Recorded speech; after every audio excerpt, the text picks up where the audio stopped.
All right, Trey, you don't really have many notes in here. Did you want to write anything? You literally just wrote "how I did?" ? And that's the whole thing. No, you wrote "Padme looks fun." My bad. Yeah, I wrote that as well. I don't. I'm gonna.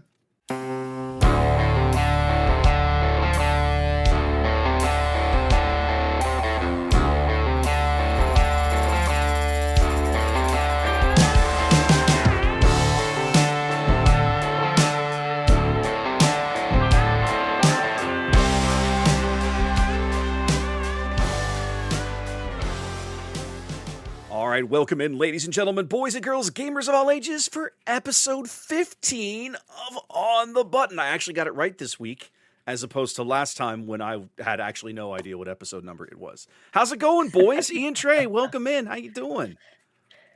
Doing great. I just realized what you look like, Wes. You look like the guy from SEC Shorts. Not the main guy, the little short guy. I've been thinking about it all week because we've been talking about college football, and we have. It hit me. Yeah, but like the guy from the did you watch the one this week? Yes. The guy that like left the birthday party and then like went to be like the investigative guy. Like you look just like that guy. Okay, I'm going to take your word for it because I don't feel that way at all. But okay, sure, whatever floats your boat, my friend. I'm sorry, this is just pulled out of left field. Give me a 5 count and I'll start. Then I went, oh my God, that's what I remember about Wes. Man, let me tell you something. This past Saturday, as a former Commodore and an Aggie, this past Saturday was hilarious. Just absolute hilarity on the airwaves. I could not stop laughing. It was priceless. I showed my wife this week's SEC Shorts last night, and she couldn't breathe. She was laughing so hard. It was wonderful. I was telling him about you watching SEC Shorts last night. Oh God, yes. She really enjoyed that. Well, guys, let's talk some Unlimited for a spell. We could talk college football probably for a while, but let's talk Unlimited because that's kind of why we're here. It's been about 10 days or so since we all made the trek up to Dallas for a limited Planetary Qualifier, the very first that any of us had experienced, seen, watched, played in, whatever. Learned a lot about Ian on the trip. Oh, yeah, right. Yeah, sure. you boys were carpool mates. Tell me how that went. Yeah. I realized I don't care for Ian. Oh, okay. That's so mean. Hello, have you met me? No, it was fun. I part of the biggest, and thankfully, given how I did, the biggest thing for me about these trips is the people that I get to spend it with and the people that I get to know better. And even just playing these card games, like I've been playing card games for 30 years, and the people that I meet that are outside of the bubble that I would normally interact with, given who I am and where I live and what I do with my life, this makes it. I love that. I love the different people that I'm exposed to, and I love getting to meet people and hang out with people. And in this case, I've been friends with Ian for over a year, but like we got to sit and chat for 3.5, 4 hours there and back. Yeah, for sure. It was fun. I'll say Trey's a little gassy at times. A lot of burping.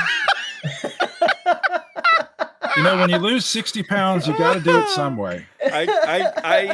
That's one of those things that I could have gone my whole life and probably never known and been the better for it. So thank you for sharing. That's good. I'll say so much fun though. I'll say this. I think some of the most fun road trips I've ever had in my life have been either like TCG or just gaming road trips, right? Years and years ago when I lived in Virginia, we would road trip to big Lord of the Rings TCG events. A couple of years we road tripped from Washington, Northern Virginia, out to Columbus, Ohio. We did Origins a couple of years, which was a great event and always a fun trip. And so I know exactly what you mean, right? You talk about spending time in a car with your gaming buddies, just hanging out and getting to know them and talking about, because, you obviously have one interest in common, but right. What other things? Like what else? What do you read? What sports teams do you follow? Do you even like sports? Not every gaming nerd does. And so that's always half the fun of those kinds of trips. So cool. I'm glad I ordered a book because of Trey. Oh, which one? Yeah, Dungeon Crawler Carl. Oh, there it is. Yeah, he's been talking it up. I remember that. Yeah. After I finish the new Dan Brown book, that one's up. That one's the next one up. Okay. So he convinced me to read that, so I'm looking forward to that. I spent my drive getting caught up on some podcasts, so just kind of working through a backlog there, and some of them were really good, and some of them I had to turn off because I was dozing off at the wheel, and that was not working out for everybody. So that was That was there the were a thing. little horse whisperer audiobook for you. And... Yeah, that was a couple of them. Was like the topic was fascinating, but it was just how some people's delivery is not particularly engaging. So for me, that's it was that evening exactly on the farm. that the how a story is delivered for me is almost more important than the content of it, right? Because the content might fascinate me, but if you can only talk in a monotone voice like this for more than 5 minutes, it's like my brain's like, oh, we're done here. I'm just checking out. So yeah, it was a struggle. It was a struggle, but we had a great time in Dallas. We got in, late-ish Friday evening. I mean, Friday evening, and we got over there. What we did, it was 7 o'clock, and we got over there and did setup. I think 7 or 8, whatever it was. It was about 7. It was about 7, I feel like, yeah. And then was probably you guys left a few minutes before I did. I think setup was probably only a couple hours, which is typical. Usually, it takes about 2 hours to get everything out of the car. Set up, pull the cables, plugged in, wired up, run some tests.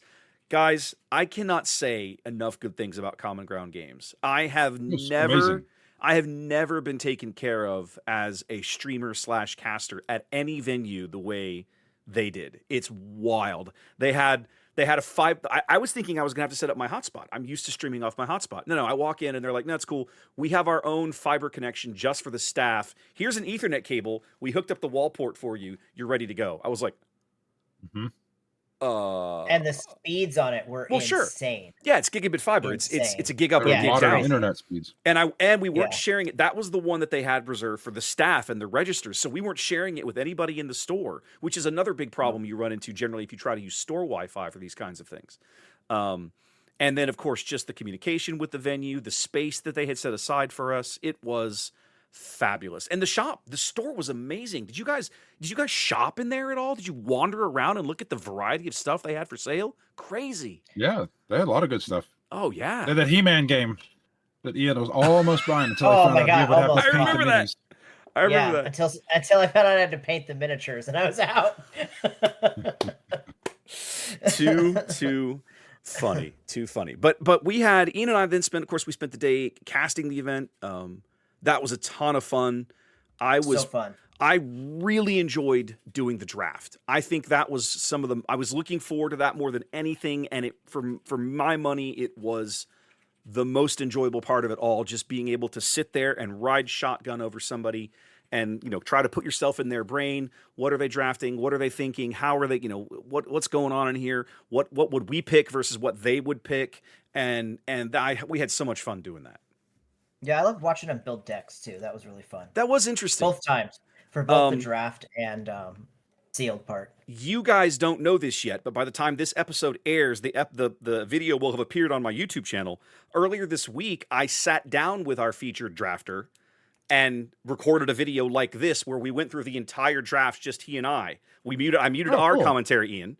So it was just he and I talking through, why'd you pick this and where are you at and what's your thought process and we had a great time. It's about an hour or so, and you can check that out on my YouTube channel if you want to. But that was a lot of fun. We had a great time. He did a lot of prep work for both the draft and the sealed portion of the event, which I thought was really, really neat. Very cool. Yeah. So Ian and I had a magnificent time. Trey, I don't believe you enjoyed yourself quite as much.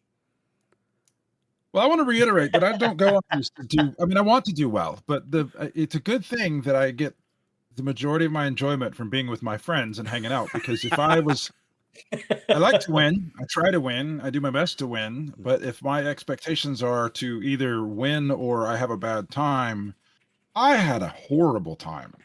If that's my expectations, because it was bad, and I blame you, Wes, because you didn't put me on stream to build, and so I got garbage packs.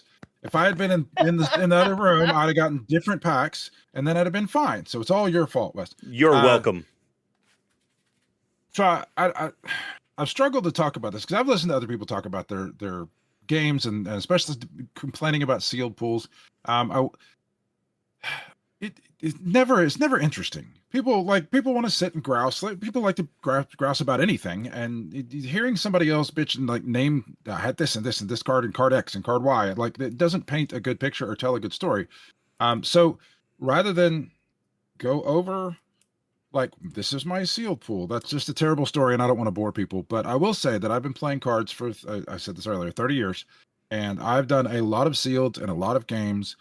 This is the worst pool I've ever had. I think of things in terms of bell curves and Feels like bad. the quality of cards that you get. Like if you gave a number to every card and added it all up, your pool is this powerful. It's a 7 power or whatever it is. Like, and then the middle 2/3 of what the power could be is the middle of the bell curve. Inside the bell curve, where most Right. of 2/3 of the time you're going to live. Sure. I lived so far on the weak left end of this bell curve, it was awful. And I would start with the rares, but you open 6 rares. I played 1, and it was a bad rare, and I only played it because I needed it was a droid ship for 7 that makes droids bigger. Yeah. It was your one bomb. That's a bomb. You come away with 18 uncommons. I played 4, and none of them were powerful. Like, the most powerful uncommon I played was like the 2/2 that gets bigger if you have another black unit. Oh, then, the Purge Trooper, the Sith Legionnaire, or something like that. Yeah. Sith Legionnaire. Sith Legionnaire. Yeah. Okay. Yeah. But it was so bad. But then, like, I sat down and I promptly lost the first game, and I went, okay, I'm just going to lose. And then I like ripped off 3 wins in a row, and I had like the third game that I played, I had like the craziest. At one point, I had these plans laid out. I'm going to play a big unit. He's going to kill it. Then I'm going to play another big unit, and I've run him out of destruction. And so then I'm going to beat him to death with this big unit. But just in case he deals with it, I have this third big unit to go with. No, he killed every one of them. So at 30 seconds before the end of the match, I was like, how have you lost a match? You have so much removal. And then I promptly beat him like 30 seconds later. No, that was an amazing play. Like, I ripped the thing off the top that had ambush and heal your base for 2, which was the perfect amount so that I could get that last hit. So that was the an temple incredible. Guards. Yeah. Okay. Temple guard. So I got a big hit in with anyway. That part was fun. Then you guys put me on stream, and I went, I love to play on stream, and I played, and I rolled up and bam, I crushed game 1. I'm like, I just misjudged this pool, and then I lost the next 6 games in a row to go from 3-1 to 4-3, and not one game was close, and it was dumb. And apparently Ian watched me on stream and was like, "How is Trey 3-1?" We both said I couldn't believe it. We both said I couldn't that. believe it. Well, partly. Yeah. So there were a couple of things. When we first put you on stream, we don't know what's in your deck, right? We put you on stream, I think in round 4, round 5. What? It's round 5. Why? Yeah. Because you didn't watch me build and gave me crappy cards. That's fine. You'll live. So we put you on stream, and we're like, well, Trey was complaining about this card pool, but he's 3-1. It must not be that bad. And we watched the first game, and you lost the first game. It was like, well, okay, I won the first game. That's the last game. I thought you won the middle game. Anyway, you won a game, and I remember thinking, well, obviously this isn't that bad. And then it was like the next 2 games or whatever, the other games that your opponent won.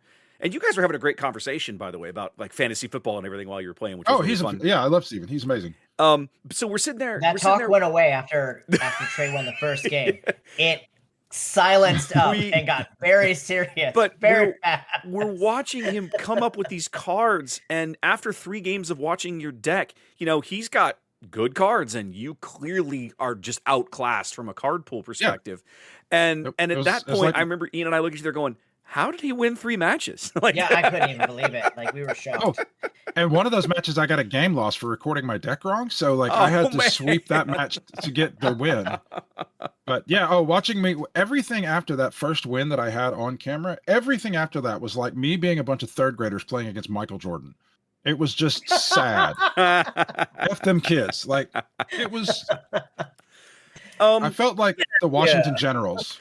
I want to ask briefly about the mechanics of the day, because you experienced this and we didn't, obviously, as from the showing side. So, you come in, you get your packs, you open everything up, you hand it to your opponent, they log your card pool and so on. Was that intuitive? The judge staff did a good job with that. Did it make sense? Did it flow fairly well? Give me I'm trying to put this out there for folks who haven't been to a limited event like this or are going to experience one for the first time soon. So there's in previous games I know what to expect, because there's a way to do this that has been done in Magic is what I've did it in before. Okay. Where to prevent people from cheating and bringing in a bunch of their own cards, and my pool is at the far right powerful end because I added 10 rares or whatever. There is a way that this is done where you come in, you get you get your packs, and then they get recorded on a piece of paper if this is what you have. And then you also on that same piece of paper, you record, this is what I'm playing. Previously, the way I've seen this done is that you get 6 packs, you open them, you record, and then you take all of that and you pass it. Sometimes it's pass right, pass across. You give it to someone across from you or next to you or whatever. Yeah, the cards you open are not what you're going to keep. Okay. That's the way I've always seen it done. So there's an issue with this game where they don't want people. I guess it's a FFG thing where they don't want somebody to open not a prestige, a showcase, and then have to give it away, because you might open a showcase and they don't want to give it away. So they wanted to address the feel bad of opening really good cards and having to pass them off, I guess. Okay. And so the way that we did it here is you and I are sitting across from each other, Wes. I go first. I open a pack of cards, I fan it out, I show you there's nothing ridiculous. Okay. I don't have like 6 rares or there's something. I don't have here's the cards. It looks like a pack of cards. There's nothing silly about it. Okay. And you give me the thumbs up. Yeah, you did it. And then I do the second one, the third one, all the way down to the 6. Then I take those cards, I stack them up, I put them on a piece of paper, and I push them to the side a little bit. And then you do the same back to me. You show me that these are just 6 regular packs of cards. There's nothing up my sleeve. Look, check this out. This is the packs I opened. And then we slide those across to each other. And then I record what you have in your pool on the piece of paper. And then you record mine, and then we pass them back. And then you verify that your opponent's done it correctly. And then you go through it and you verify it. And now if you're going to do this, do everything in alphabetical order. So I've done this enough that I know, like you split everything into here are my yellow cards, here are my blue cards. Right. But inside that, you then, before you write anything down, this is just advice to people out there, put everything in that pile in alphabetical order. So all your yellows are in alphabetical order. All your blacks are in alphabetical order. And then you can just go through and just kind of, he's got 1 of these, he's got 2 of these, he's got 3 of these. And then it goes much further. Yeah, we saw him working on that. James was really unorganized. It took him a long time to record. But who's the other person? Was it Michael? Michael? It was Michael. Michael had all of his stuff really organized exactly like that, and he was done very quickly. Yeah, And so I was Michael in that scenario, and the guy that sat across from me was Jason in that scenario. Okay. And so he made mistakes on my piece of paper. So then you have to, if you don't prepare it ahead of time and just write down this and that and the other, and then go back, oh, he's got a second one of these, I've got to scratch out the 1 here and write a 2, like that sort of thing. Then you have to call a judge over and be like, hey, I scratched this out, and here, this is what's happening. Okay. And so if you get it, you want to organize the cards first, then before write it down. You log anything. Okay. Before you log anything, then you log the things, you pass them back, you pick up your neatly stacked and organized cards, and you just go through and then verify. Like, okay, this is what it is, this is what it is, and then they say build, and then you have all these cards in front of you, and you just build a sealed pool, just like you would at a pre-release. And then once you're done, the difference with the pre-release is that once you've chosen your starting deck, that's your deck for the whole tournament to start with. Games 2 and 3, you can swap out whatever you want the whole time. It doesn't matter. But that is your starting deck, and you have to record that, and you have to turn that in. And that's what I got a game loss because I forgot to write down that I was playing Snoke and that I was playing this base. And so I got that game loss, and all right, I wrote it down, and then I proceeded to win that match. Now, are you allowed to just grab? Are you allowed to grab any base you want at any time? Yes. Okay. Yes, just like you can get any common base. Any common base you want anytime. Any common base that's in that set. So you couldn't get a 30-point base with this. No, obviously. But similar to a draft or to a pre-release, all the bases get pushed to the middle, and then you just grab whichever one you want. Nobody cares about that. Couple of things that if you're going to run one of these tournaments, make the print bigger and print on legible paper. So in order to make this, to facilitate this, they get colored paper. They did colored paper. So one side of the table got green and one side of the table got red. And the print was maybe was black. 4 point. It was black, tiny. But it was also super, super tiny. Like I have very good vision and I couldn't see anything. I had to take my phone out and zoom in to see it because I had the red paper. So there's not a lot of contrast between the red and the black, especially if that tiny. So, I mean, if you want to do like a yellow and a white. Yeah, like white or light blue or something. Yeah, okay. Just something that has high contrast. So if you're running one of these tournaments, you want to pay attention to that because they had a good idea to do it in separate color paper, so it's not getting mixed up. They just chose the wrong paper because it didn't occur. First time for everything. Yeah. As far as how it actually ran here, it was great. So anyway, once you build your deck and you turn your paper in, and then just like you would turn in a deck list at any other tournament, and then you do pairings and then you go off and play. Okay. Yeah. Okay. So it's a lot more setup ahead of time, but it's doable, and it's been done in this game and other games before. And it's if you're going to go out to one of these tournaments, don't let that be daunting. You've opened packs before, and you've organized cards before, so that's all you really need to do with this. Yep. Cool. Well, I had a great time. I'm looking forward to doing another one of these. I think Ian and I made a good enough impression with the store that they'll have us back again, which is good. So fingers crossed. They made a great impression on me. Oh, they did, for sure. Brought me pizza. Let me use an employee restroom. That was huge, bro. Like, huge. That was really cool that they basically took us in and were like, you guys, while you're here for the day, you guys, have access to the employee break room and the employee restrooms and stuff. So we had access to the fridge and everything. It was really nice. That's nice. So that was. So they have a social media manager that we met on Friday night. I think his name's Grant. Anyway, that guy was super stoked to not have to be doing it himself. Like, he was, in addition to treating you right, you were helping him out, because he was going to have to do like what you're doing, but without all of your equipment for the social media for the store. So he was like super pumped to have you there doing it. Grant was my contact, and like, he and I had 3 separate meetings, like Zoom meetings, not long ones, 15, 20 minutes, conversations before I went up there.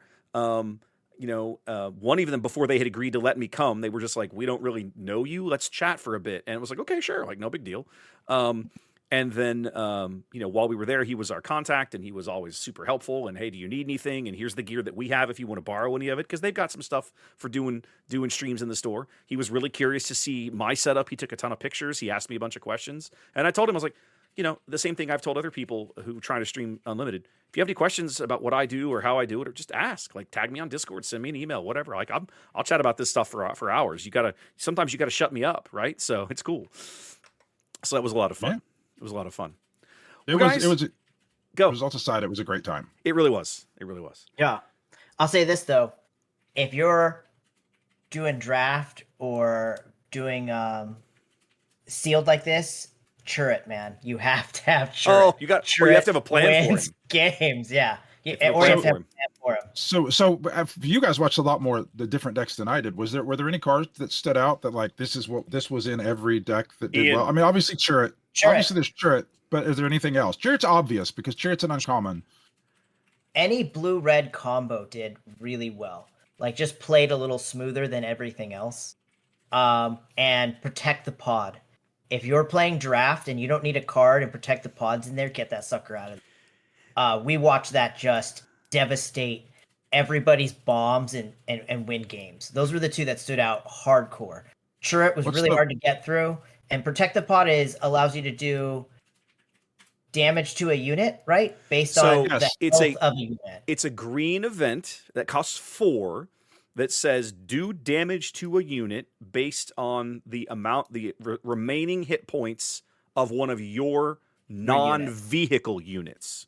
Yeah. So it can't be like a Star Destroyer. It has to be like, it's meant to work with the Purgles, right? But plenty of people we watched it used with Snoke or Mace, right? Trey, this is one of those cards your opponent blew you out with in your match, right? Because he was on Obi-Wan Red.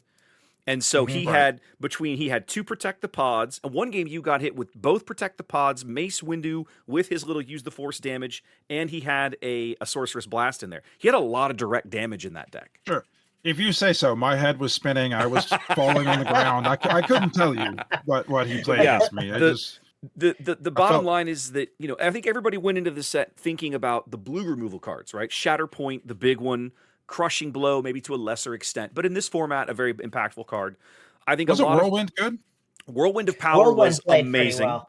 We saw tons of Whirlwind of Power, and then of course I think a lot of folks tend to overlook Protect the Pod, and in this environment, it's a very, very, very good card in the green decks. It's such crazy work. Yeah. Like, literally won games. It was a game-winning card at times. It was. You're just like, wow. It was. Word of advice to people building these decks: if a card has the ability to kill another card, that you play that card. It's pretty good. Turns out it's pretty good. Even the crappy, like, colorless pay 7, kill that guy is a great card. If I'm drafting and Protect the Pod comes through, I'm pulling it. Well, if I'm not playing it, I'm pulling it out of that pack. Some of the stuff in this set is so good. We saw plenty of people playing it off Aspect. We saw Talzin's Assassin in decks that didn't have blue in it. They were just villain decks. And it's like, I mean, I'm going to have a force token anyway. I'm going to play the thing, use the force, and probably murder a unit for 6 and get a 4/4. That's not a bad value. Like, I'll take that. So people were willing to pay the aspect penalty on certain cards, which is normal in this format. But I think sometimes if you haven't played a lot of draft or a lot of sealed, that catches folks off guard. They're not quite ready for it. Hey, I got one other story about my deck. Didn't have a single card in it that said use the force. Not one card said use the force to get something ability, because I didn't have any good ones. Oh, that's so funny. That's so funny. All right, guys. Well, listen, of course, the big news of the weekend premiere is the meta change, right? Last Friday, FFG put up a last-minute stream scheduled for this past Monday, about 48 hours ago now, as we sit here and record this. And immediately everybody went, I wonder what they might be doing. Bring back TDR. Yeah, totally. The immediate speculation was that Force Throw would finally get the axe, and of course that is at long last what has finally occurred. Ladies and gentlemen, I will now declare victory. My final Galactic Championship hot take prediction is now here. Force Throw is dead. Is on the ban list. Flex. How do we feel about that? I think it's overdue. One of the things that I saw a lot of folks talk about in this meta is they're like, Force Throw's fine. Look how diverse things is. I'm like, guys, there is a difference between a diverse meta and a healthy meta, and they're not always the same thing. Sometimes they are, but sometimes they're not. And I never felt like we reached a really healthy meta after Legends of the Force, because Force Throw continued to gatekeep certain things out of the environment. Think about this. For 2 or 3 sets, we saw people like, I'm going to pick on Alex Blandon for a minute because he's very synonymous with this deck. Han 1 green, right? A very strong deck in the hands of a very experienced, very strong player. Went and won PQs with it. Suddenly Legends of the Force rolls around. Deck is unplayable. Why? Force Throw. Force Throw is everywhere. Han, in general, eats his cards to play his resources, and if you're gutting his hand, he's in trouble, right? He has nothing to play. And now with everybody playing Force Throw, almost the leader is entirely unplayable in this environment. That's just one example. And so now... Apparently Piet is completely knocked out of the metagame, was knocked out by Force Throw. None of this shocks me. 100%. And so now, and on top of that, right, Force Throw being so amazingly powerful, there was stuff that Legends of the Force introduced that literally nobody played because this combo was so amazingly good. Like, why would I play anything else? Like, I still think, again, we've all crapped on yellow in this set, but not exclusively to this set. And in Premiere, you're not exclusively limited to Premiere cards. If I'm going to say build Obi-Wan yellow, right? Obi-Wan Cunning, I think, has a lot of potential to be a really good deck, but it was never going to get anywhere when you had Force Throw in the environment, just because why would I play something that's only A tier when I could play all these S tier decks? Like, what's the point? So finally, with this thing going away, I think we're finally going to start to see, yes, a continued diverse meta, but a more healthy one that has a little less red in it and a little more variety. I would like to see them relax their bar for what it takes to ban something. Now that we're suspend ban, whatever. The bar's the same, I feel. The what? The bar that they've set for a card being banned, I feel, is the same. It's how it feels to sit across the table from it, right? They banned TDR. When you're on the other end of getting TDR'd to death, it's terrible. When you are on the other end of getting DJ'd death, it's terrible. When you're on the other end of getting 3 Force Throws and 3 continuing rounds, phases, but it has to be, throw your cards. So I don't know. I feel like their level has been the same for it. The level is consistent, but they require it to go on for too long to me. I agree with that's what I said. That's the bar I'm talking about. They allow it to go on for too long because there's only so many months, there's only so many days, there's only so many tournaments that can go into this particular metagame before the next set comes out, and I want them to be able to preemptively identify, not preemptively, like maybe it goes through Galactics and you see it, okay, they proved it, but then don't wait around. Like when, Yes. like in Galactic, They should have gone after Galactic. 75% of the top 8 ran all of them, Yes. and that should have been enough. I would like to say, but because I don't think it's the end of the world to ban something. Like if No. you prune that little one card from the metagame, and all of a sudden it frees a bunch of things up. And I can see taking a long time to do the first one, because when they first banned Boba, that was the first time they had told people that spent money on cards that you can no longer play these cards in the real world. So sorry, you spent money and wasted it. Don't worry about that. I can see it taking a long time to get to the point where you wanted to ban something. But now that we're here, and now that everybody that plays the game and plays competitively is comfortable with the idea that sometimes if you play something and it's super powerful, there's a chance you're going to come snip it. I want them to go quicker. I want them to see it and react and move quicker, so that we get more time to explore the rest of it. Guys, look at the date. It's the 17th of September as we sit here and record this, right? So it's like 6 weeks. In 6 or 7 weeks, we're going to be at pre-releases for the next set. And that's all the time we're going to get to absorb Legends of the Force without Force Throw. Right, and we could have had 6 additional weeks, because 6 weeks ago is when right. When you could see that this was it was just in every deck. Like you had to play. It's not in every even deck. a see; it's a feel. Wes has been on the other end of this because I put him on the other end of this. I hit him with 3 straight Force throws. Yeah. He got so mad. He's like, "I'm done for the night. I'm not playing anymore." Just packed it up. I was because of how it feels.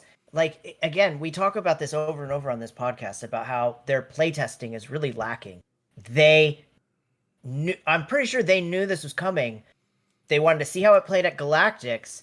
They saw that it dominated and did nothing.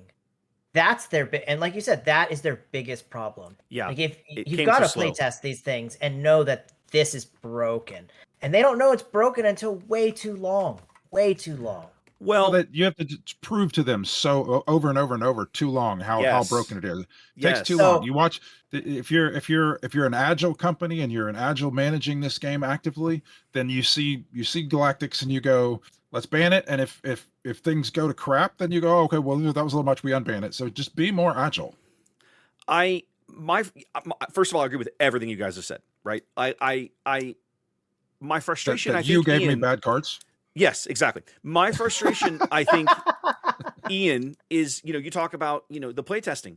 They called this card out before the set dropped. When they did an update in early July, before the set even dropped, they were like, we're keeping an eye on this. We're concerned this might be an issue. And at the time, before their own footage made it an issue. I've gone back and watched that Galactic Championship. Well, yes. Okay. If you had done a counter, Force Throw would have been in the hundreds. We'd have been hammered, man. It was played and effective in every single match. Right. Every one of them. And so it was clear that they believed that there was a potential problem. They were going to keep an eye on it. And at the time, in early July, before the set has dropped, I remember thinking, I think this is going to be a problem too. I think they're going to have to ban it, but I could be wrong. Let's wait and see. After Galactics, it was clear, it was obvious that this needed to happen. Why we lost 6 more weeks, or at least 4 or 5 more weeks of it, is just beyond me. This bar that they have set for, we have to have enough internal data before we'll do anything. Guys, it pains me to say it.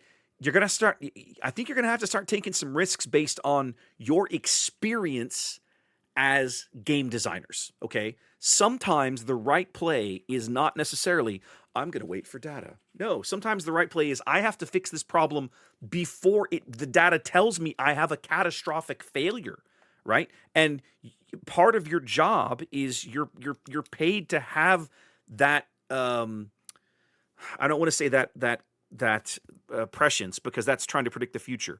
But your experience, like I'm an engineer, okay? I've been an engineer, a mechanical engineer for 25 years. One of the reasons I make what I make is because I have 25 years of experience doing it. Mm-hmm. And when I tell a client, guys, I think this is a bad idea based on my experience, most of the time, not always, but most of the time, they at least listen to the conversation. They'll have the conversation and listen to what I have to say. if FFG, if whatever people at FFG are making this decision, if they're not willing to listen to their own game design team when they say, guys, we feel like this is going to be a real problem, I think we should just get in front of it. And somebody says, no, we need more data. Man, that needs to stop. Like, I'm with Trey. Like, agility is a great word to use for it. Whatever word you want to throw at it, we need to be willing to take risks to protect the integrity of the meta. They're not going to be perfect, right? Every card they design is not going to be flawless. This is going to happen again, and I don't want to lose 6 or 8 more weeks of play time simply because they won't act. It becomes a lost season. I have not played hardly a game since Galactics. I went to one. We did a draft, and then I went to one night, I think, after Galactics, and that's it. I've just been so disinterested in it because I'm just going to go and get Force Thrown for 6 times, like 12 times. Like, I don't care. I don't want to play that. I'll play something else. That's just pointless. And so, anyway, I could go for a while. Somebody else speak. I don't know. I think I don't know. That kind of sums it up. My only question to you guys is, how has Overwhelming Barrage made it this far? Because it's the other card that's unbalanced. It's going to be the new build around card. It's going to be the most powerful. It always has been, though. It's not. But that's my point. Yeah. It's just been like it must skirt just that line where it's not powerful but not overwhelming. Like it's right in that middle lane. But it feels like sometimes that was the other card that I was always expecting to get banned, and it just never has. Same. If Force Throw had costed 2.5.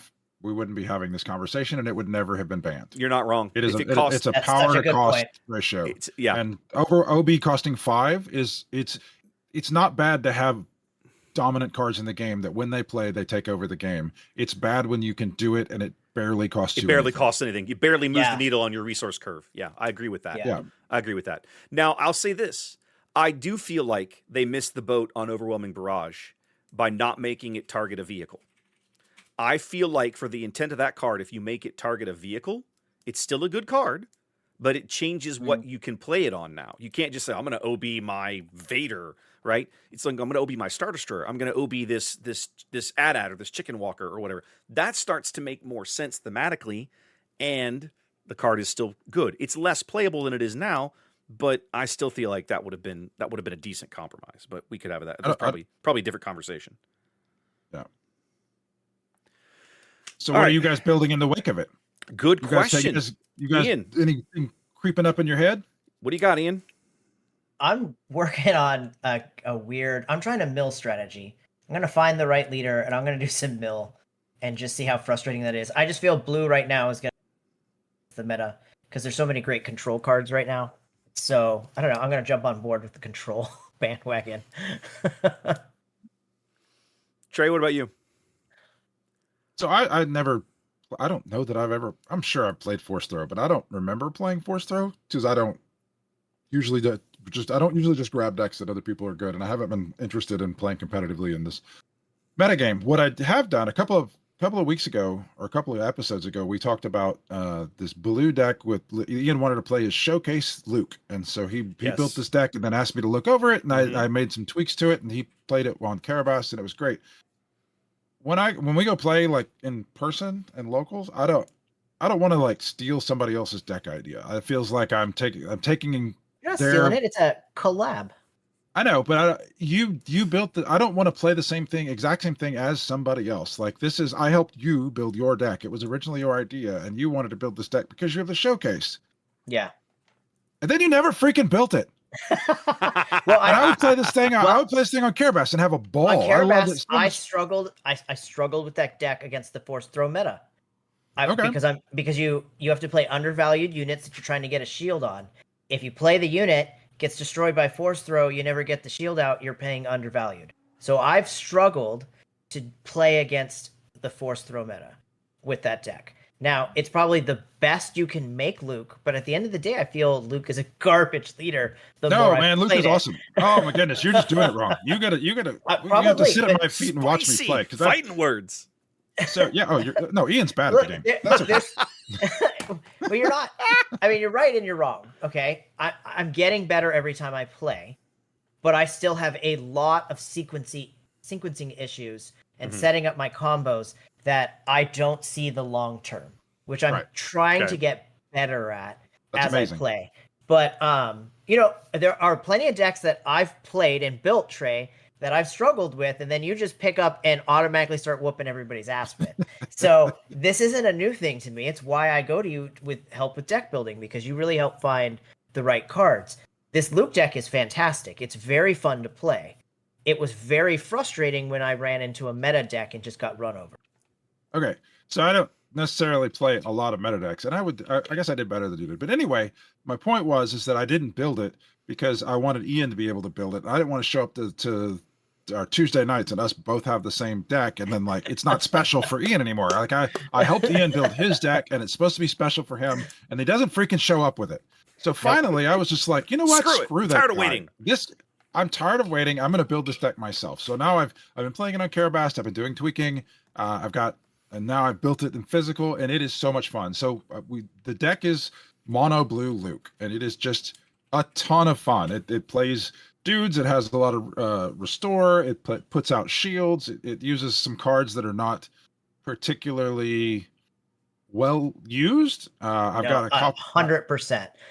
I've got one of the I don't. What is size doesn't matter or whatever the size matters card not. That turns size matters not turns into a 5/5. I got that in there. It's got Doom in there. Doom is fun in double blue. Yeah. It's I don't know. It is a super tons of fun, and it's kind of I use the term pinball-y, like it's just, you know, this thing pings off of this thing, and not with damage or anything, but it's got a lot of moving parts, and a lot of things, a lot of places where the cards all interact with each other in fun ways. Right. Long sequences to set up. Very long sequences that can be super powerful. Like one of my favorite combos to set up is you play the T6 shuttle. And protect the 3/4, which is a 3/4 and space, and if it gets attacked, it gets an experience before the attack. So you play that out. So you play that out. I usually try to play it out on the 5 resource turn. I'm playing that out. Because your opponent thinks, oh wow, he's really playing undervalued, so he's gonna attack. And that unit's going to stay alive. So the next thing I do is I put a shield on it. And then the next thing I do is I put protector on it. And now I've got a 5/4 with a shield on it that any space unit that attacks it, it gets stronger every single time. And it just grows and grows and grows. And then Trey put the pilot in there. Who was the pilot? Paige, right? Oh, Paige Tico. Yeah, she gets. Paige Tico. Oh, she's so good on that. Yeah, that's you crazy. You can get Paige Tico on there. Yeah, that's so now nuts. you've got this gigantic unit that just is absorbing and hitting, and it just grows and grows and grows and grows. Yeah. And I've one-shotted with that card, like gotten like 15 damage on it before. That's crazy. To do 15 damage. So it's pretty neat. But you have to really know how to set up the combos. Like it's fun though. I sat down today. I've had an idea rolling around in my brain for a while for I pulled a showcase Rio. I think Rio was one of the only showcases I pulled out of JTL. And I'm like, I'm tired of this card sitting in my binder. Rio Durant. He's the little 3/5 guy, the pilot from Solo. He's yellow black. From Solo. From Solo, right? yes. Yes. From Solo. Yeah. Gets shot in the back or whatever. Yeah. So but his ability and his flip side are actually pretty good. He just never has gotten a lot of play.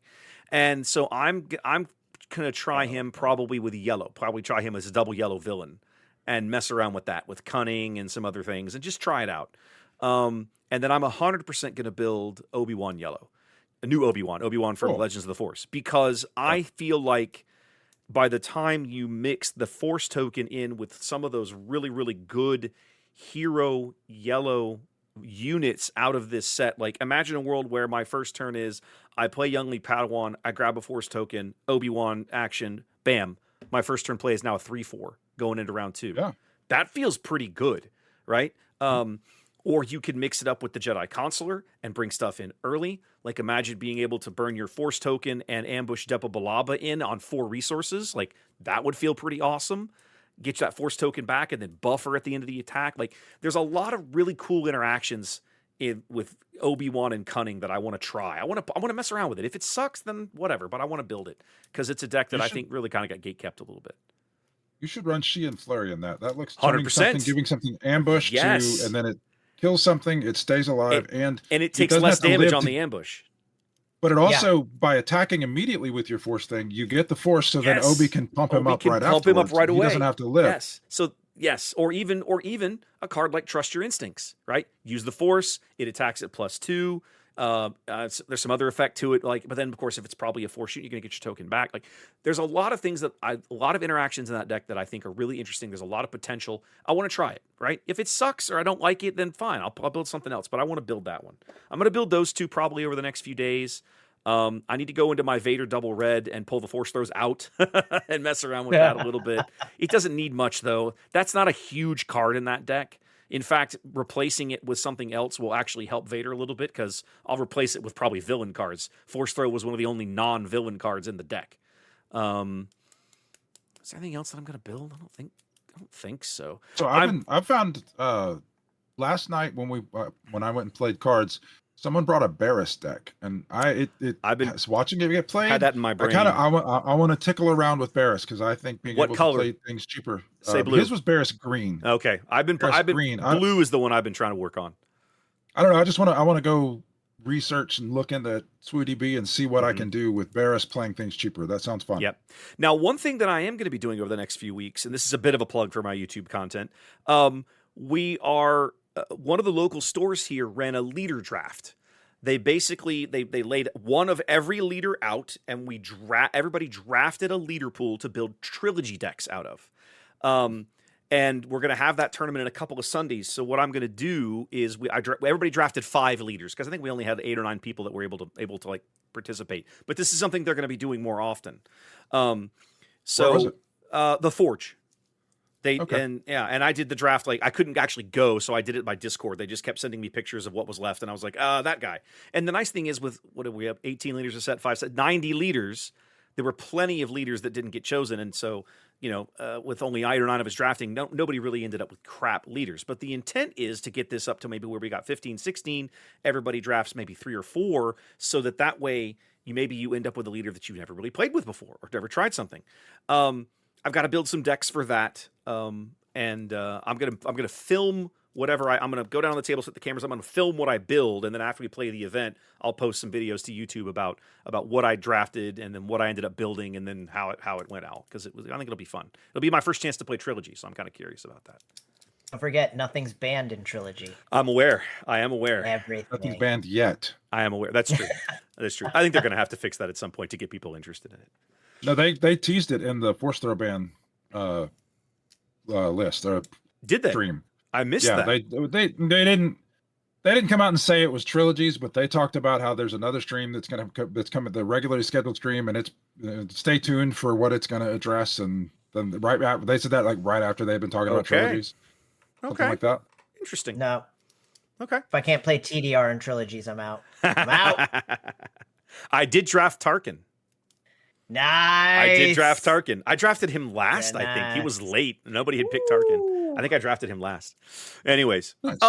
About 10 days ago or so, guys, there was an article over on the FFG website from Tyler Parrott talking through kind of their design process for Legends of the Force and some of the testing they did on the Force mechanic. Did you guys read this? Absolutely. Yeah. I Okay. love these articles.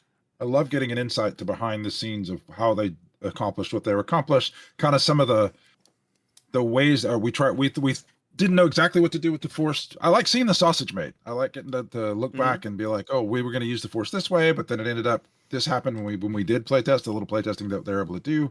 So we changed it to this. So I really enjoy this type of article. Anything? Really it sounded interesting. It sounded interesting when the Force was I have it, you have it. I have it, you have it. Right. It was like a give only and go. one player could That control it at the time, right? Yeah, that sounded interesting. Yeah. Anything in particular in this article stand out that was that just like, oh, I didn't know that, or oh, that's really cool, or I like their what they're thinking there was.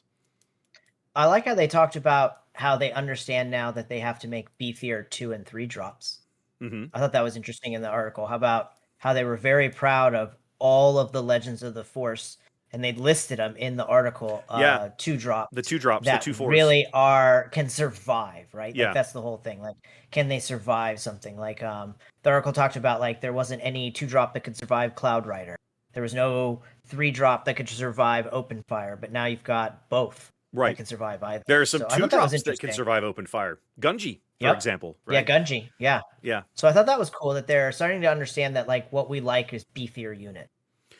Well, I think it's one of the hallmarks of the You're first muted, year. Trey. Yeah.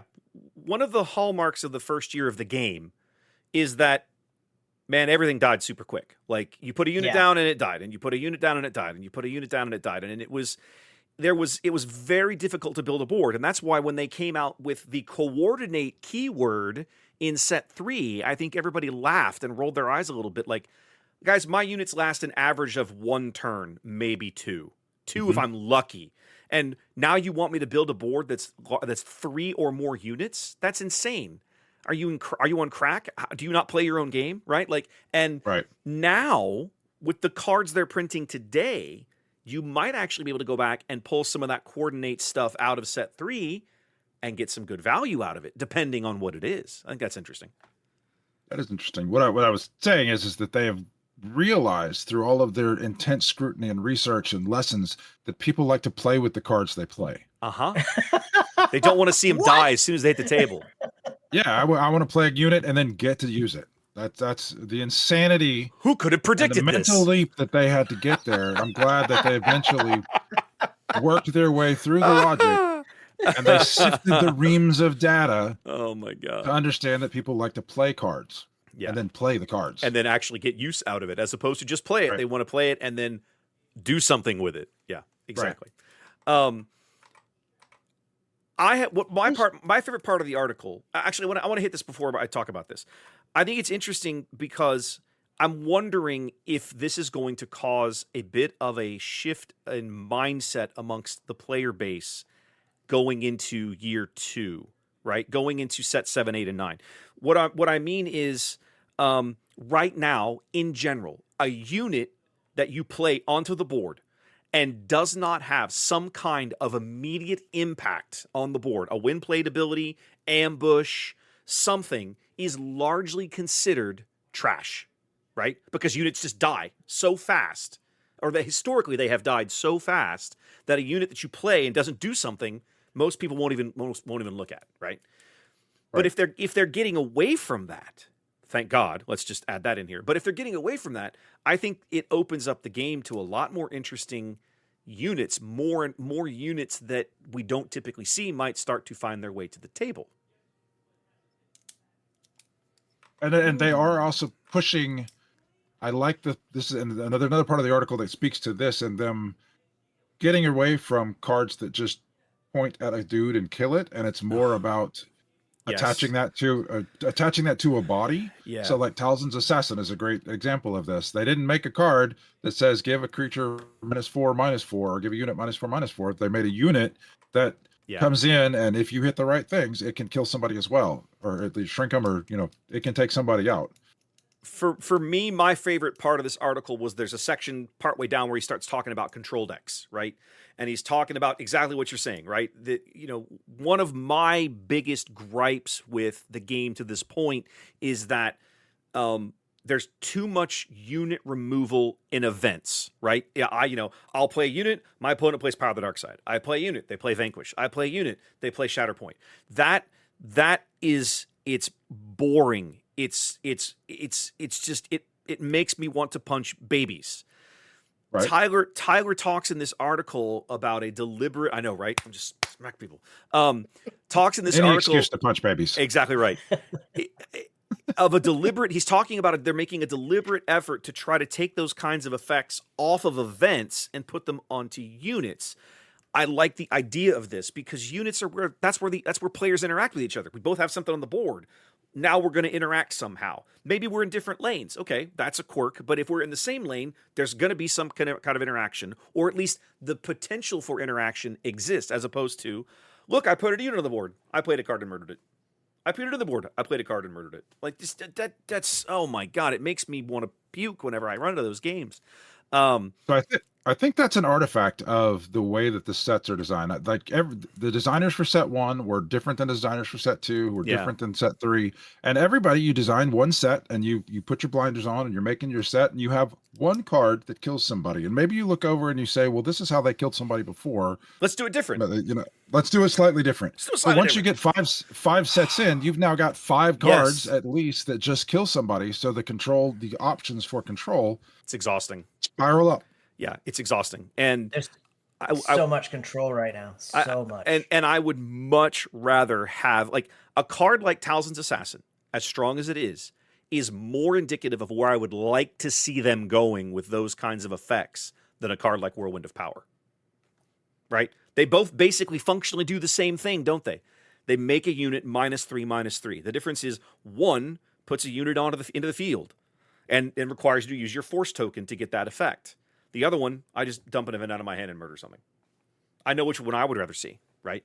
Because in order for that Talzin's Assassin to do to have its impact, I have to have played another unit in advance and attacked with that to get that force token, so that when I play the assassin, I can use the token to then, do the thing, right? New Anakin is another good example, right? I have to have hero and or villain things in my discard pile, which means either I'm playing very specific leaders that allow me to discard things like Kylo, or I'm playing units and interacting with my opponent. We're battling each other, so those units go to the trash pile, so that when Anakin gets played, he has his board impact, right? All of those things. I like that idea. But man, I think there's a room for something like Whirlwind of Power, as long as it's niche. And they're very narrow, and your deck might have one of that type of card in it, but it's mostly as long as the needle is swung over to the Talzin Assassin style removal, I'm fine. If because there has to be room for control. You have to be able to play control. It just needs to not be dominant. And so if you have to play Whirlwind of Power in your deck, I'm fine with, okay, you played a card, you shrunk my guy, you killed the guy, like we had this battle, you shrunk this, or you killed my early play, or whatever. That's fine. And I'll be honest, I don't mind if they continue to make removal events in very small quantities, right? If let's just say they reprint Rivals Fall, right? Has anybody, I personally don't feel like that event is bad. It's extremely expensive. It's capable of murdering anything in the game, and I can only have 3 of them in my deck.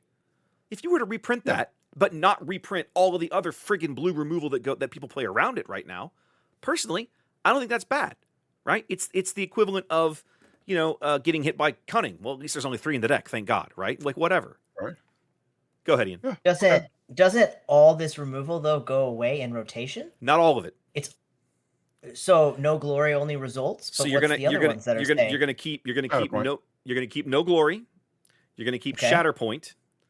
Okay. Let's see. What are we gonna? Kind of niche. We're Shatterpoint's kind of niche. Shatterpoint is a little niche in that you have to be playing a force. You have to be playing a force decks to get max value out of it. Let's put it that way.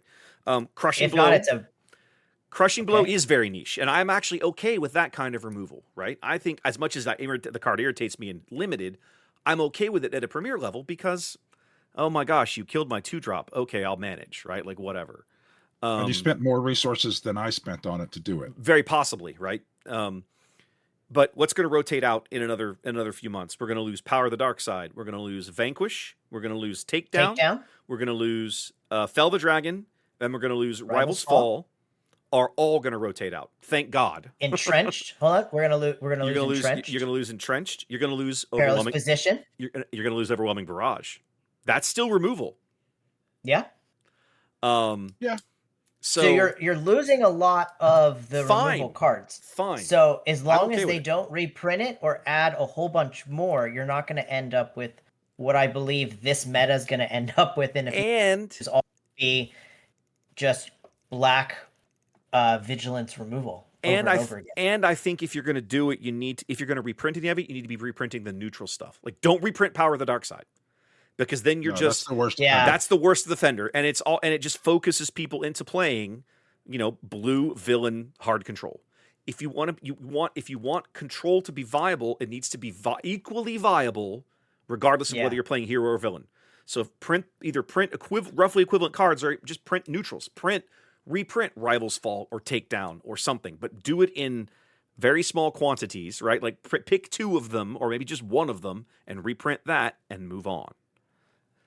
Yeah. Anyway, that's my opinion. Last topic for the week, guys. It's spoiler season. We said it earlier. We're only like 6-7 weeks away from pre-releases of the next set.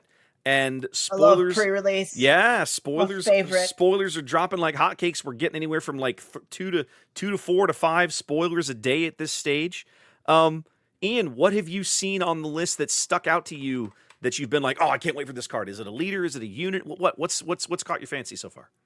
So leader-wise, Yularen Oh yeah, for draft and Oh, sealed yeah. purposes, because Leia, I'm sure not everybody who's listening to us right now got to play Spark True. as just Spark when it was all there was. draft or sealed, Yeah. because it was so scarce to get your hands on. That's true. But We drafted luckily, a lot. Our local shop held the boxes for us, which was Mhm. super nice of them. So the double attack is huge. The fact that it's not like trait based and it's just I can attack with a 7 unit and then attack with a 6 unit Mhm. because it has to cost It's less. to cost less. I think it's going to be gigantically huge. Now, I don't think it's going to play. I think it's going to play really well in sealed and draft, but I don't think it will be as impactful because it looks like a lot of the cards a little lower on the power, but higher on the defense because they're like all officials and stuff. So for what Yeah. I've seen so far, like a lot of the units are like 2/4, 3/5. Like they're not heavy on the attack. Okay. So I think getting that extra attack will really help. I'm also coming around to disclose. The more disclose cards they show, the more I'm kind of interested in that mechanic of I'm going to show you my cards because it's got a really good effect. So I think that's going to play pretty well. I don't know. I'm coming around to it though. I think Disclose is going to be very card dependent and possibly deck or even matchup dependent, right? Like in certain matchups, you might be okay. Totally. So I don't care if you know that I have this in my hand. In certain matchups, he's like, I don't want you to know I had this in my hand. So I'm just going to not disclose it to you. I also think we're going to see more and more leaders than Padme that trigger off Disclose. And she's the only one we've seen so far. I hope so. And I think hope there's so. going to be at least one villain leader we haven't seen yet. We've only seen 7 of the 18, I think was the final count I looked at. So we haven't even seen half the leaders yet. And I think there's going to be at least one villain leader that triggers off Disclose as well. That'd be fun.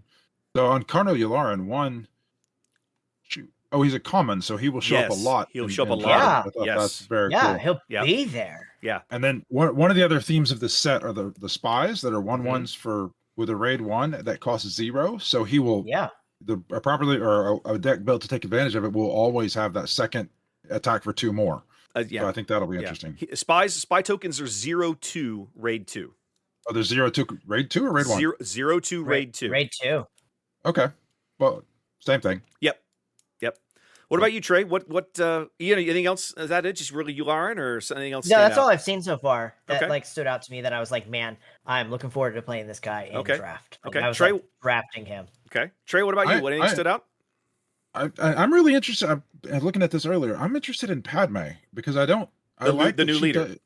The new leader Padme that says when you're revealing cards, you deal damage with her because she's not. It doesn't say when you use the ability, the disclose ability. It's when you reveal any cards. So like the Rey from Legends of the Force, you draw it to reveal it. It's in your hand when you did that. So that now Rey is dealing 3 damage because you're dealing 2 with Rey and you're dealing 1 with Padme. So I think I don't know how many reveal cards there are, but I do find that interesting that it doesn't say when you disclose, it just says when you reveal, and that'll trigger off of other stuff. That triggers if your opponent looks at your hand. Oh, you're gonna play Spark of Rebellion on me? Okay. Well, here's my hand. You discard a card, and then Padme is gonna deal damage to you because you revealed. That works. I hadn't considered that one yet. 100%. Right. Padme is also her ability is also a little defensive. She also doesn't exhaust when you do that, so you could do it multiple times around. Her leader, when you flip her leader side, she doesn't exhaust. On her like leader side, she does exhaust. I'm almost positive. Oh yeah, it says you may exhaust this leader. Yeah, sorry. Yeah. But when you flip her over, when she deploys, it's like Django. It doesn't have a limit on it. You can every single time it happens, she can throw out that damage. Just Padme, Trey. Anything else? Not really. I look at them like I've said before. I look at them when they come by and I go, "That's interesting," but I don't sit down and really get into it. I'm the same way. I look at it and go, "Huh, that's interesting," but I don't spend tons of brain power on it because we haven't seen the whole set yet. So seeing individual cards in a vacuum for me makes it difficult to judge. there are certain cards that have been revealed that I immediately latch on and go, I can't wait to get that because I've got a deck I'm going to put it right into, right? They spoiled Fulminatrix this past week, right? Which is basically the first order Star Destroyer we've seen. It's an 8-cost 9/7 first order space unit. And so immediately my eyes lit up and went, oh, Phasma is excited because now I have something past Kylo at 6 resources to keep resourcing towards and play and impact the board when it plays and have this big unit, like another possible closing card for that deck. So that was exciting. I was glad to see that one. They spoiled Arenda Price.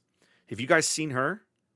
I did see her. She is quite interesting. She is going to be nasty. There are Is she a leader or a regular unit? No, she's a regular unit, but she's like the villain version of K2SO, kind of, in a weird way. She's red black and she costs 4, and she's a 4/4 who is an Imperial. And when she's defeated, you may defeat another friendly unit. If you do, deal 4 damage to each enemy base. So she's gonna play real well with Thrawn, because now pair her with Thrawn, and it's like, whoa, this starts to get really interesting, right? Like there's gonna be some fun shenanigans in red blue Thrawn going forward off of her, I think. You're either gonna use her ability twice to kill 2 units, or you're gonna use her ability to kill something and then double up that thing. Exactly right. That'll be fun. Yeah, and there's a lot of weird things you can chain into that, right? The other thing you could possibly do, play her in red-green villain, and she's a very great, easy way to murder your super laser technicians. You don't have to worry about attack with them, and then she murders it, and then does base damage while she does it. Like, there's some really neat things you can do with her. I like the card. I think it opens up a lot of neat things. They spoiled... What do you guys think of plot?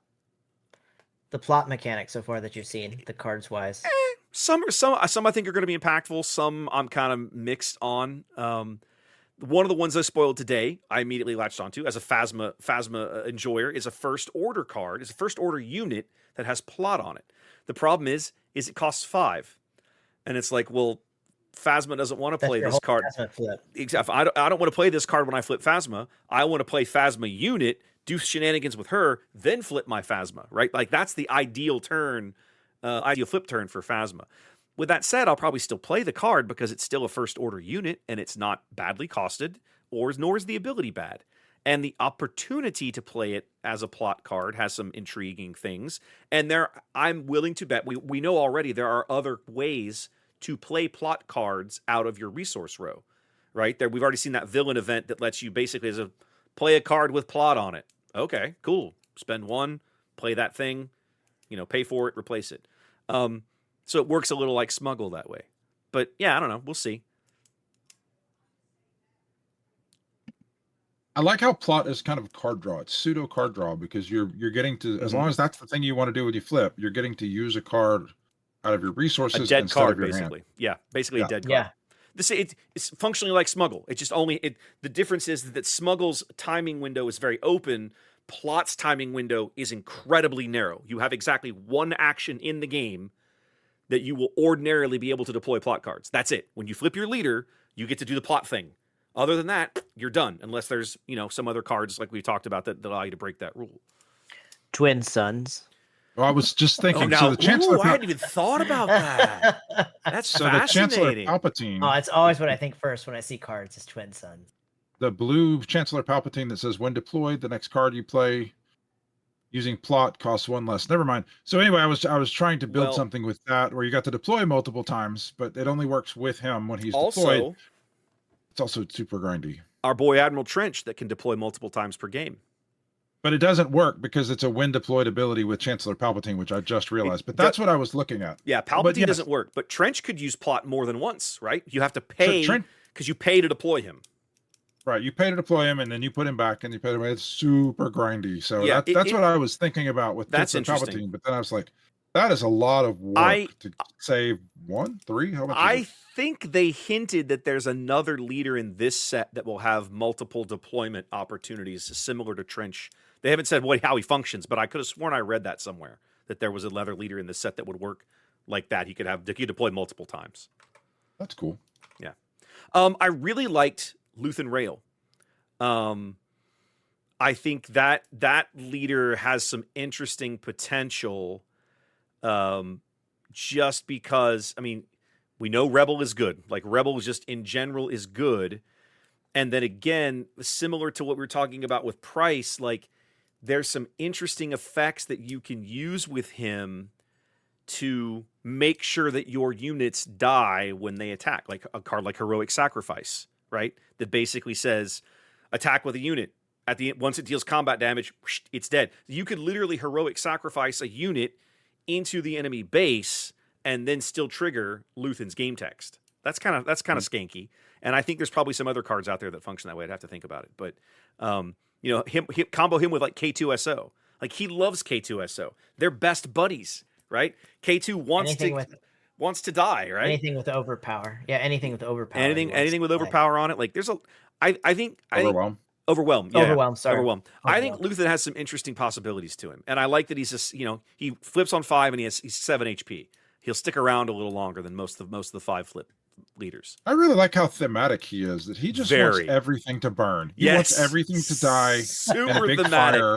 And then he's going to take just his little tweak of text off of that. That's pretty cool. I think they did a good job with his flavor. We can nitpick card design in this game all we want, but I got to say the number of times that the design team has just absolutely nailed the thematic flavor of a card is just off the charts. There's just all kinds of cards in the game. You're like, oh yeah, that makes total sense how that works because that's super thematic. Who are the starter deck leaders? The feature decks, the spotlight decks are Palpatine and Padme. The blue, so they won't be available in draft. They will not. They will showcase. Correct. They will not be available in draft. Yeah. So of the leaders we've seen, only 5 of the ones that we've seen are draftable so far, right? Because we know Padme and Palpatine are starter deck leaders, and then who else have we seen? It's Luthen, Satine. We just saw it today. Gildarin. Mm-hmm. Scrolling back up. Deidre Moore and Sly Moore and Dedra Miro. Oh yeah, so those are so far. Those are the leaders that we've seen that'll show up in draft. Dedra surprised me. She was a little bit of a surprise. Just not her ability necessarily. Well, I did surprise me her ability a little bit. I'll be honest. I wouldn't have put her in red. I wouldn't have expected to see her in red. It kind of makes sense given the scene that they've chosen her from, right? That's like the interrogation scene towards the end of the first season of Andor. She's very angry. She's very angry in this scene. And then her unit is green, so. Yes. Yeah, they've spoiled, or they've shown us a glimpse of that elsewhere. Or they already spoiled it? Yeah, she's already spoiled. Okay. I'm trying to remember. Oh, yep, there it is. Yes, the 5/5 ambush. Right. Yeah. So yeah, I think there's the leaders so far.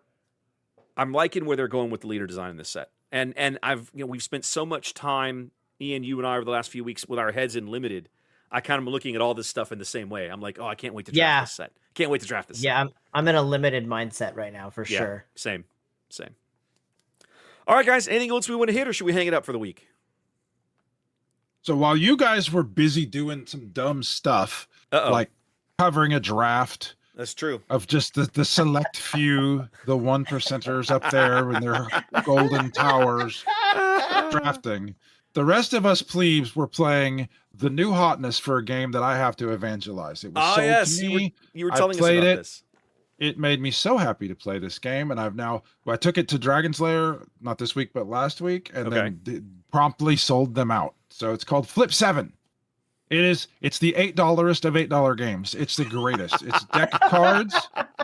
It takes less than a minute to learn to play the game, and it is super fun. The more people you can get playing, the better. It's awesome. So we played it. I want to say we played with 8 people, and so one person is the dealer, and they have a deck of cards, and they flip over. Wes, here's your card. It's a 7. Ian, you get a 9. I get a 2, and it's just a bunch of cards that have numbers on them, and it's a press your luck game. Where all right, Wes, do you want another card? I'm gonna give. All right, you got a 6. And Ian, do you want another card? So we're gonna go around until you either freeze or you bust. And a bust is not like in 21 or blackjack. A bust is when you get a pair. So if you've got 6 cards in front of you they're all different numbers, and I flip up and I pair one of them, you get nothing. Yeah, you are busted. Oh. You're busted. And so it's a very good party game. It's a lot of, everybody focuses on one person and then their choice for the moment, but it only takes a second for them to make that choice. And then you move to the next person. So while somebody's deliberating, people are egging them on or cheering. And in practice, it is a ton of fun. You can play it in a restaurant. You can play it at your home. Plus, I got some people coming over to play a board game tomorrow. We're all going to play that probably more than we're playing the board game. Nice. So it is super fun. And it's, I don't know if it's new or not, but I just found it at the PQ. So wherever you go to play cards, look for Flip 7, pick it up, give it a try. It's fantastic. Once you're done with the evening, everybody's kind of tired. They played all their games of SWU. You'd be like, all right, before we go, we're going to play Flip 7 once. That's it. For $8, that's where we're gonna go. It's cheaper than a value meal, man. Yeah, it's awesome. It's funny. I remember you telling us about this. I'll have to get a copy for before like Thanksgiving or Christmas this year, because this sounds like a great game to play with like family. Yes, exactly. But I remember you were telling us about this, and then I remembered reading not long after, like literally like days after, there were other editions of it. I'm not finding it right now. But anyway, I've read an article, like one of these board game website articles crossed my feed talking about these 2 alternate editions of it, and I was like, "What is this?" I didn't read it, but it caught my eye. I meant to go back and read it later, and I never did. So I'll have to go look that up and check it out sometime. So cool. All right, new card game to check out. Make sure you bring that to DL. We'll play it at some point. Yeah, I will. Sweet. All right, guys. Well, listen. Thanks for tuning in. Do the like and subscribe thing wherever you happen to hang out with us. As always, you can give us feedback. We got our little Buzzsprout site that'll be linked in the video description or the episode description. Trey has a fancy Discord bot that you can use if you want to join and engage with us at some point. Let us know. We can get you hooked up in instructions to how to dump that onto whatever Discord server you want. Otherwise, thanks for tuning in, and we will catch you in a couple of weeks.